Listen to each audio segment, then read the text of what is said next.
Hello. I hope that you're all doing well and that you're all having a blessed day so far. My name is Global Kaimbe, and today I'd like to share with you my experience studying in South Africa. I did my primary school in Congo, and I did my high school in South Africa and my university as well.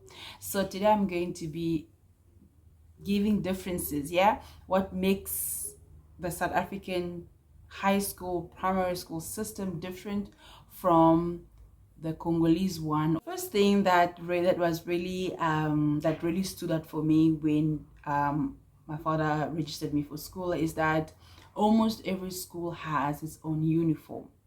Like these ones will wear the green jersey and these ones will wear the purple jersey, and this one, like, yes, it was quite different. Everybody wears different, well, based on your school and your environment. You guys will have a color that, for example, if you study in Belleville, technical high, for example, you have your own red or maroon color or orange or whatsoever.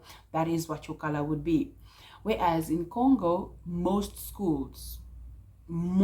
especially government schools, everybody wears white and blue. So the blue skirt and a white top, blue skirt and a white blouse. So almost every single person wears that. One thing that I've seen when I went home, because there were times where we had to move around during the week, I saw that some schools have really adapted that. And also with with so many people that actually live in diaspora, they have seen those changes. They actually came back, built schools, and also implemented their own stuff, which makes it a bit different and colorful and all these things. But most people wear blue and white. That's a uniform. And the second thing that was really good, or yeah, I would say it was good, studying in South Africa, is that materials, regardless of what you want to say, guys, the materials, what you call textbooks, you are in high school, primary school, textbooks are provided to you. The government has provided those textbooks to schools. So when you are studying, they are given those textbooks. So it's not like back home. What the experiences that we had, or that I had, was that one teacher, it's like the teacher is a textbook himself. He has to memorize, he has to know the book inside out. So if you missed out the class, there's no such thing as, okay, you can look in the textbook and that is where the homework is going to be. The teacher himself will have that book. Maybe it's the geography book or the life sciences book. They will have to memorize everything and study everything. And when they stand on that board, you guys, you have to write most of the things that you have in your book, in your in handwritten book. It will be written from the board. It's not like something you're going to take from another book and you start writing down and stuff. And which also went on with exercises as well. Most of the exercises that were done were not things that you get in a textbook and say, go to page 59 and what. No, that was usually not the case. However, like I said, with the influx of people that came from diaspora, things are changing somehow. But those schools are private schools, and those schools are quite expensive. So now let's talk about school fees. It's so funny. I went to a public school.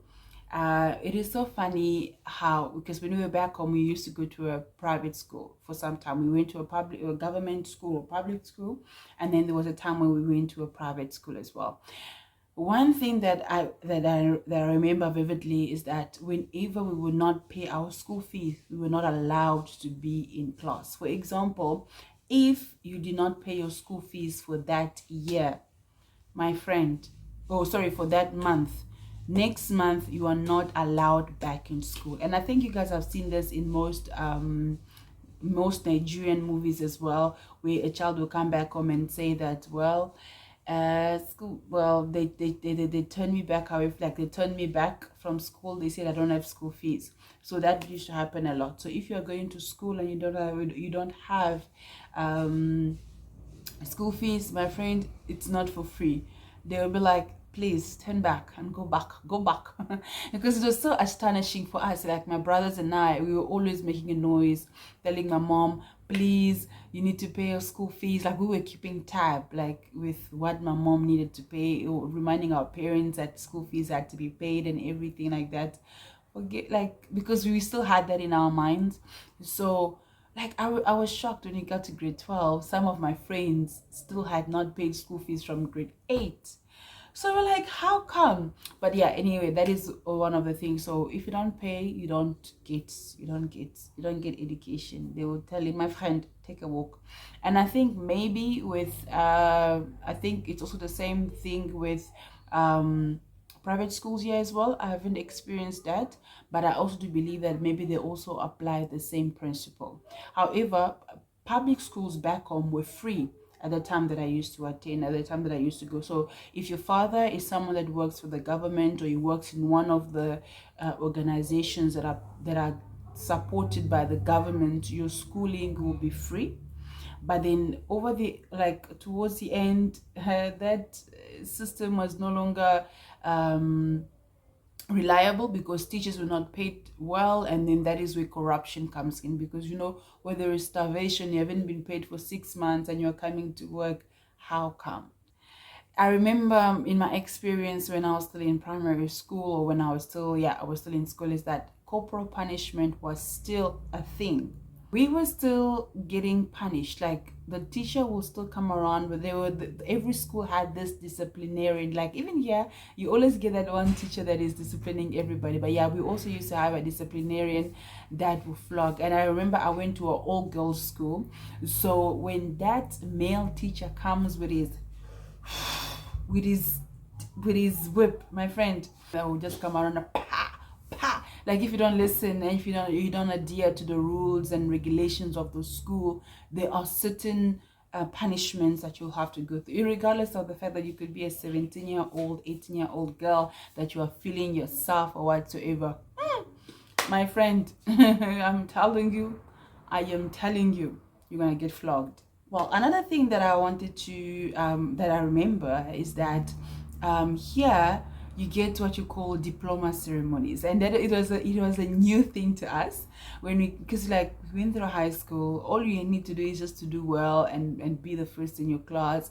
All these diploma ceremonies were not a thing to us.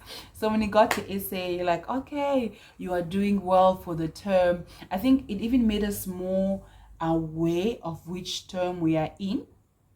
Like, okay, we are in term 1, term 2, because at the end of each term there will be a certain report that you'll need to bring home. And then a certain report that you need to bring home that acknowledges your hard work, and it shows how you have improved, which is something that I really also liked a lot, because I'm someone that likes to study my progress and see how well I'm doing. So we were not used to that. For us, they would just call your father at school, and they'd be like, if your daughter is not doing well, like, listen, your daughter is not doing XYZ. And sometimes the teacher himself will locate your parents and tell them, look, this is how bad your daughter has been doing in school or whatsoever. So yeah, I really liked that about the South African school education. It is good. That is good. Progress on a monthly basis. But once again, with the influx of people that came to South Africa, they're like, okay, this is how things have been done. Because South Africa is one of, like, I would say, is the youngest in terms of independence in Africa. If I'm not mistaken, please do correct me. I would say that a lot of things are still working, and that is why I would really like to encourage my South African brothers and sisters who have the rights to vote. Make sure that you vote for the right people, because sometimes when you are trying to look and what we might end up voting for the wrong people, and a lot of things will be lost. Another thing that really stood up for me in another difference that I can say is that in South Africa, they can say that just keep your hair neat. For example, they would say, like me, I can't go to school. I don't know how kids are doing it nowadays, but in my time, we could not go to school with our hair down like this. It needs to be up. Like if I have braids, I had to tie them up. If I had earrings, they had to be those studs. It was not something fancy. So just nice and neat. But back home, for example, there was a section of schools that did not believe in plaiting hair. I remember the school that I went to, we had to make sure that we keep our hair at 1 centimeter, like short. So we were not allowed to wear any other accessories or earrings. So it was just that 1 centimeter for everyone. Should you be found, or should you be found with longer hair, my friend, the disciplinarian that I mentioned earlier will come and deal with you. Yeah, I remember there were times where like people walk around, like at school they were so strict and all these things. So after school you want to look good, you want to put on this lip gloss, you want to put on this, like especially the ones in grade 12, grade 11 and grade 12, they were always busted. You could be having a lesson just like this and all suddenly boom, hey, the disciplinarian is going from one class to another. Oh my god. And they're like, open your bags, you gotta search. They'll open your bag, take out all, if you're walking around, even a small mirror. You're not supposed to have a comp, you're not supposed to have a mirror, you're not supposed to have any colorful lip gloss, you're not supposed to have anything pertaining to makeup or something will make you look like a fancy girl after school, will be taken, and there is nothing you can do about it. So South Africa, guys, don't complain when it comes to that, especially the Gen Z's. When I see the way they go on, I'm like, hiya. So when I went home, I could see that some schools, because apart from cutting the hair, when your school allows you to plait your hair, it's one hairstyle for the whole school. Another thing that I've noticed that made South African schools different is that, for example, for us, I would say the schools that I went to, well, high school in particular, they would give you subject. It's not the same as in South Africa, where you have to go from grade 8 and then grade 9, from grade 8, grade 9, then grade 10, you choose different subjects. For us, it was, you are going to a school that you know already that this school specializes in business administration, and so it was not like, okay, this one it's you're gonna get CAT and IT, and then you get a bit of life sciences. No, it was not the whole masala dish. They would give you subjects that, when you are very good in mathematics, for example, in grade 8 or grade 7, you're very good in mathematics, you already know, okay, the best subject for me might just be like biochemistry. And it was so funny because when you're finished with high school, for example, if your school was offering low subjects, from high school already giving you low subjects, like when you finish high school, everybody's calling you master, like you are a lawyer, whereas you've never actually ventured, you actually never went further. And I think that is why whenever someone actually decides to go and study law, study accounting, it has already been like, even, yes, accounting is provided in high schools here as well, but what I'm saying is that it is more like a career choice is already taken from high school. So when you go to university, you already know, okay, I'm going to this university that specializes mostly in this and that, because some universities, it's not like you can go to UWC, you can study business administration, you can study psychology, you can study law, you can study nursing. No, most universities, you will know that, okay, this university on this side only specializes in IT or